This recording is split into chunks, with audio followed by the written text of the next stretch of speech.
Assalamualaikum warahmatullahi wabarakatuh. Perkenalkan, nama saya Sartika dengan NIM 204010081. Saya dari kelas X3C. Di sini saya akan menjelaskan materi mengenai konsep produksi dalam ekonomi Islam dan konsep permintaan dalam ekonomi Islam. Konsep produksi dalam ekonomi Islam. Konsumen akan mengalokasikan anggaran yang dimilikinya sedemikian rupa untuk mengkonsumsi barang dan jasa yang dapat menciptakan maslahah secara maksimal. Dengan memperoleh maslahah yang maksimal, diharapkan bagi konsumen untuk pada akhirnya dapat memperoleh pahala atau mencapai pahala atau kebahagiaan hidup di dunia dan akhirat dari usaha. Untuk kemudian memaksimalkan maslahah ini kemudian bisa didapatkan melalui suatu konsumen ketika melakukan konsumsi terhadap barang dan jasa yang sesuai dengan prinsip-prinsip dalam ekonomi Islam. Jadi aktivitas ekonomi yang menunjang kegiatan konsumsi adalah produksi. Tanpa produksi, maka konsumsi tidak bisa dilakukan. Jadi, kegiatan yang menghasilkan barang dan jasa dilakukan oleh produksi. Kegiatan produksi bagi konsumen tidak akan melakukan konsumsi terhadap barang dan jasa yang dibutuhkan tanpa kegiatan produksi. Secara teknis, bahwa produksi adalah mentransformasikan berbagai input menjadi output. Produksi dalam Islam adalah proses mencari, mengalokasikan, dan mengelola sumber daya menjadi output dalam rangka meningkatkan maslahah bagi manusia. Atribut fisik dan nilai dalam produk. Maslahah ini bisa didapat ketika produksi yang dilakukan sesuai dengan nilai-nilai Islam yang berlaku. Jadi bisa adalah kegiatan manusia untuk menghasilkan barang dan jasa yang kemudian itu bisa dimanfaatkan oleh konsumen pada suatu kebutuhan manusia. Masih sedikit dan sederhana. Kegiatan produksi ini dan konsumsi ini seringkali dilakukan oleh seseorang secara individu atau sendiri-sendiri. Untuk memenuhi kebutuhannya secara individual, seseorang memperoleh barang dan jasa yang dikonsumsi, namun dalam perkembangannya yang dimana semakin beragamnya kebutuhan konsumsi dan keterbatasannya. Ada beberapa pendapat cendekiawan Islam terkait dengan produksi ini. Yang pertama, KAP memberikan tekanan pada tercapainya tujuan kegiatan produksi yang harus selaras dengan tujuan hidup manusia, yaitu kebahagiaan dunia dan akhirat.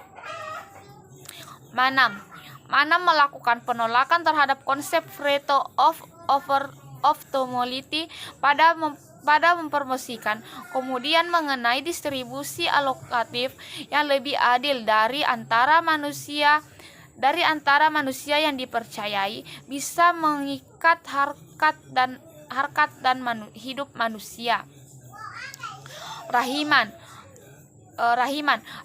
bahwa memprioritaskan kemaslahatan produksi yang berarti bisa menciptakan pemanfaatan kesejahteraan manusia. KAP dan ULHAP mengategorikan untuk menjamin berlangsungnya kegiatan produksi sebagai kegiatan wajib kifayah, bahwa harus ada orang yang melakukan kegiatan produksi. Jadi, pengategorikan ini untuk menjamin jalannya kegiatan produksi sebagai kesejahteraan manusia di dunia dan akhirat. Dapat disimpulkan bahwa kepentingan manusia yang dapat sejalan dengan moral Islam menjadi fokus dan target dari kegiatan produksi.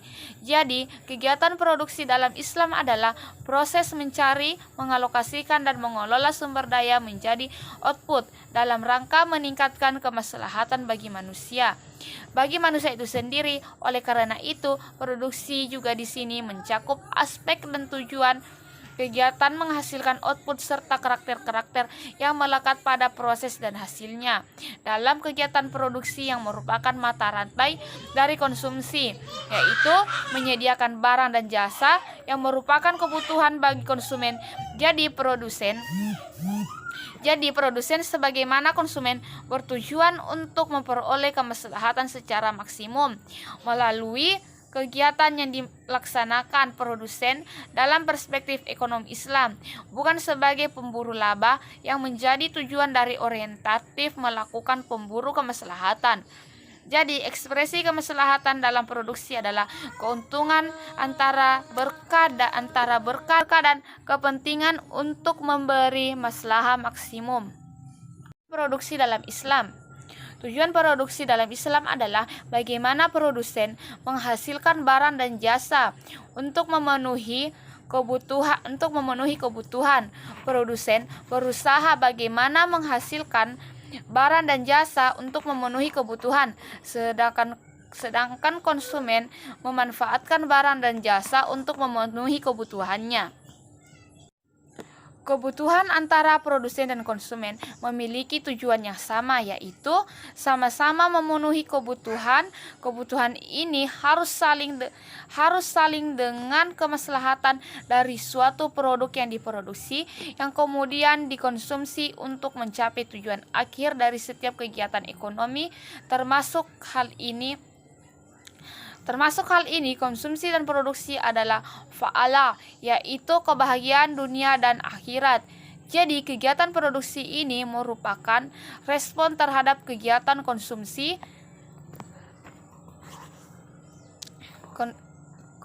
atau sebaliknya. Jadi, produksi adalah kegiatan menciptakan suatu barang atau jasa, sementara konsumsi adalah pemakaian atau pemanfaatan hasil produksi tersebut.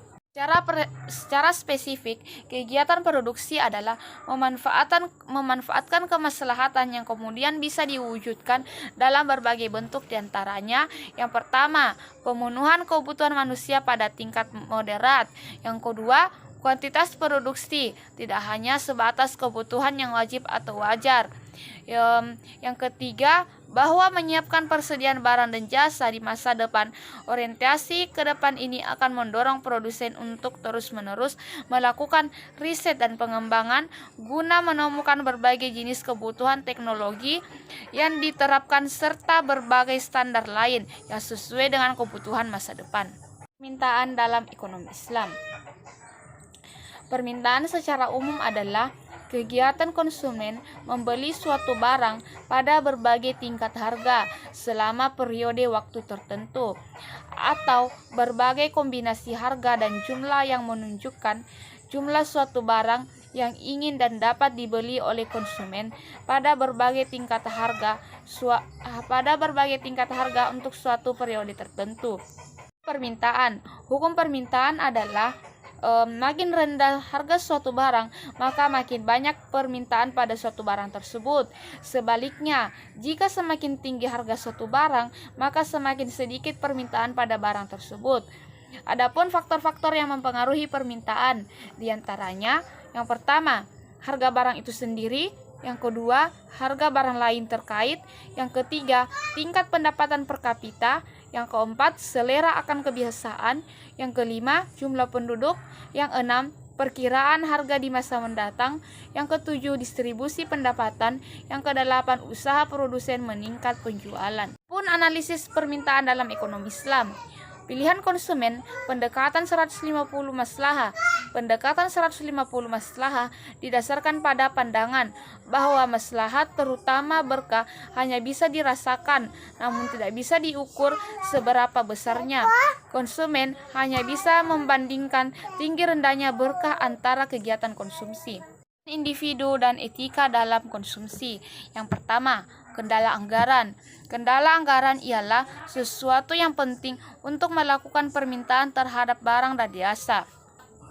Kendala israf. Kendala israf ini dalam ajaran Islam, seseorang yang mempunyai harta yang lebih namun tidak diperbolehkan untuk membelanjakan atau membeli apa saja dalam jumlah yang cukup besar.